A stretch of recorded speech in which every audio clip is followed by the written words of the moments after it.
Hey Hawks, so we went over how to get electron configuration. What if there was an easier way to write it? And that's called the shorthand electron configuration. Okay, so as an example, I'm looking at calcium, and the long form would be to write out the number of electrons. So it has 20 electrons. So we need 2 in the first s, 2 in the second s. That's 4. 6 in the second p. Then you have the 3s, 3p, 4s. So 2, 4 plus 6 is 10, plus 2 is 12, plus 6 is 18, plus 2 is 20. Okay, that's great, and it's not that bad, but when you start getting into elements that have 70 or 80 protons, this list gets to be pretty long.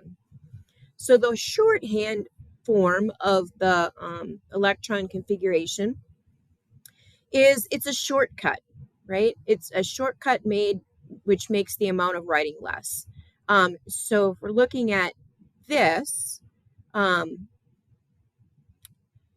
this would be the shorthand form. And so we have neon, and then after neon, we have the 3s and the 3p. Okay. So one thing that I want to make sure that you understand is that you do have to put brackets around the noble gas symbol. So all of the elements in the last last column of the periodic table are called noble gases.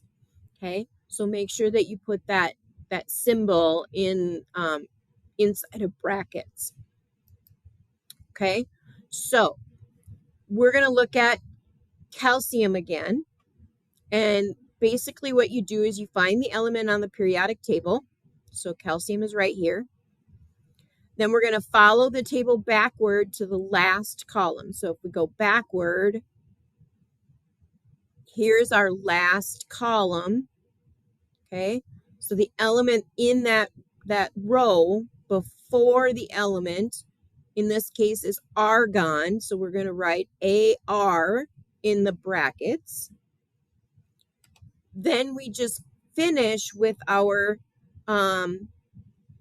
electron configuration, right? So we're here, and if we count down 1, 2, 3, it's in the 4th row. So we start with 4, and then here's a trick. All of these elements in the first 2 rows are S. So S1, S2. Okay. All of the elements in this box right here are P's. P1, P2, P3, P4, P5, and then P6. Okay. So that is how you do shorthand form. Let's try it one more time. This time we're going to look at aluminum, and get my pen. So aluminum, is here. Remember, we have to bring it back to the noble gases. So we're going to go back this way, and then we're going to come back over here. So neon is our noble gas. Then when we start over, we're starting from here. So we've got 1, 2, 3 shells. So our shell is 3. And then the first 2 are S's. So it's 1S, 2S. So it should be 2S, right? And then to get to aluminum, we need 1P. So it'd be 3P1. Okay? So that would be how you would write your shorthand electron configuration. Go Hawks!